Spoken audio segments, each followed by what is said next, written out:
Muy buenos días, bienvenidos a Calidad de Vida. Esta mañana vamos a hablar de los sanadores, de los curanderos, de los videntes, de los clarividentes, pero impostores, falsos, no auténticos, que juegan fundamentalmente con la salud de la gente, juegan con la vulnerabilidad de la gente. Y para ello, naturalmente, hemos convocado a expertos. La sanación y el curanderismo también entran en el mundo del ocultismo y de las creencias que pueden ser usadas por estafadores. Cuanto más desesperación, para ellos mejor. Hoy, en Calidad de Vida, te contamos más sobre falsos sanadores. Y para hablar de este tema hemos, como decía, convocado a dos panelistas de lujo. A mi derecha, el sacerdote Miguel Pastorino, pero él mucho antes de recibirse ha sido y es un experto en estudiar los fenómenos religiosos de este tipo. De hecho, ya ha estado varias veces en Calidad de Vida hablando, por ejemplo, de las sectas. Y a su lado, otra estudiosa del tema, la licenciada en Psicología, Alejandra Fernández. Muy buenos días a ambos. Muchísimas gracias realmente por estar. Empiezo contigo, Miguel. ¿Es un fenómeno extendido en el mundo y en nuestro país, en nuestra región, estos falsos profetas, estos falsos sanadores que creen que tienen poderes increíbles con solo, por ejemplo, poner la mano sobre la cabeza o sobre la zona del cuerpo que supuestamente tiene alguna patología? Te escucho, Miguel. Bueno, estas cosas han existido siempre. Siempre, ¿no? Lo que sí podemos decir es que en las últimas décadas, debido a la crisis de la modernidad y la crítica ante el pensamiento científico, hay una gran ingenuidad y credulidad, lo vemos en los medios de comunicación, que se escucha con igual devoción a un médico experto en neurología como a una persona que habla de la curación energética, que nadie sabe de qué energía está hablando. ¿Tú tenés esa impresión Sí. que se escucha con la misma atención?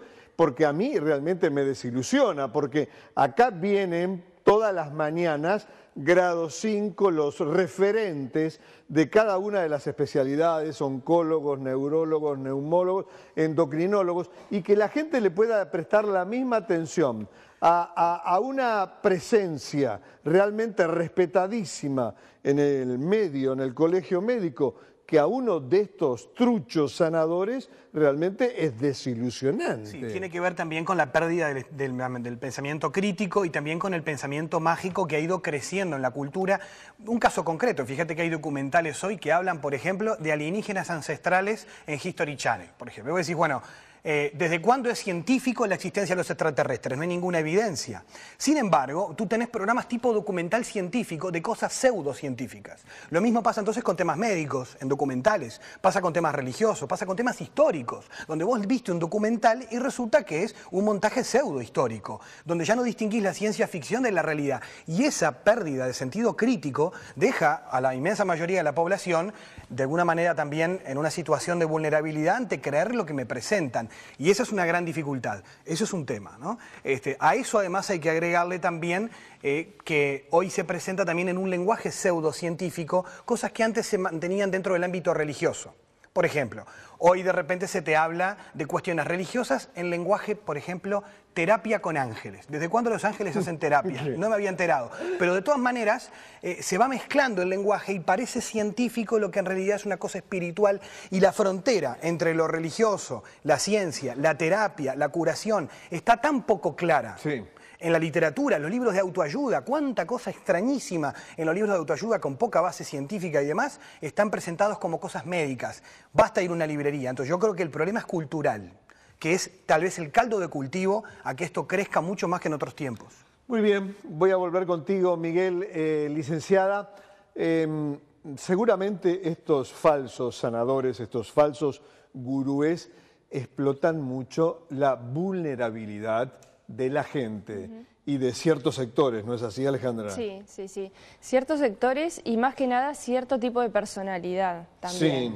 Sí. Más allá del momento concreto que puede ser altamente vulnerable, porque por lo general emocionalmente están pasando por una situación difícil, o también físicamente pueden darse una enfermedad en la misma persona que va a consultar, o a veces van a consultar por familiares.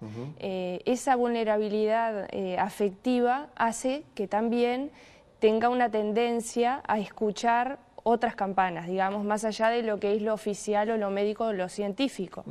El riesgo de esto es que muchas veces se deja de lado lo que es el tratamiento médico recomendado para suplirlo por estas terapias, pseudoterapias alternativas muchas veces. Y también coincido con el padre Miguel lo que decía, que muchas veces en este caso los uruguayos, voy a hablar por los uruguayos, por nuestra cultura, pero en otras partes del mundo no se da, que no tomamos los recaudos suficientes también. ¿Por qué se ve mal muchas veces pedir acreditaciones, pedir el título que habilite, el ministerio que te habilite para ejercer determinada profesión? ¿Dónde estudiaste? ¿Dónde te formaste?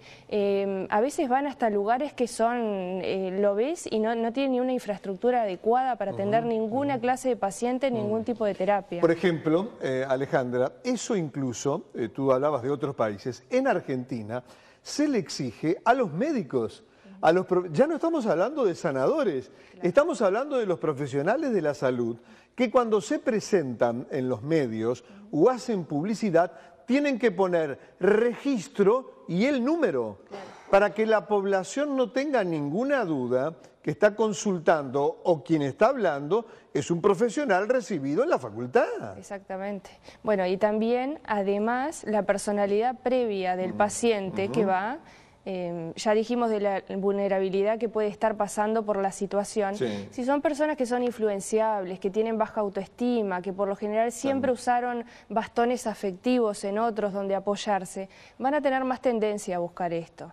Y como contrapartida, en la vereda de enfrente, estas personas que son pseudo sanadores, como decías tú también un poco truchos, si se quieren, lo que están haciendo, están formados también y tenemos que tener cuidado con esto. Ellos están entrenados para manipular psicológicamente, para saber dónde tocar, por lo general enseguida averiguan en una breve conversación cuál es tu punto. Son personas en muchos de los casos muy inteligentes, con una personalidad psicopática de base, que no sienten culpa, que van a ir hasta el fondo y no tienen ningún problema en lucrar afectivamente contigo y económicamente. No tengo ninguna duda, Alejandra y Miguel, que están formados y tienen un gran manejo, no solo de una persona, sino de colectividades, de multitudes, y tienen un gran poder, Miguel, de atracción, ¿no?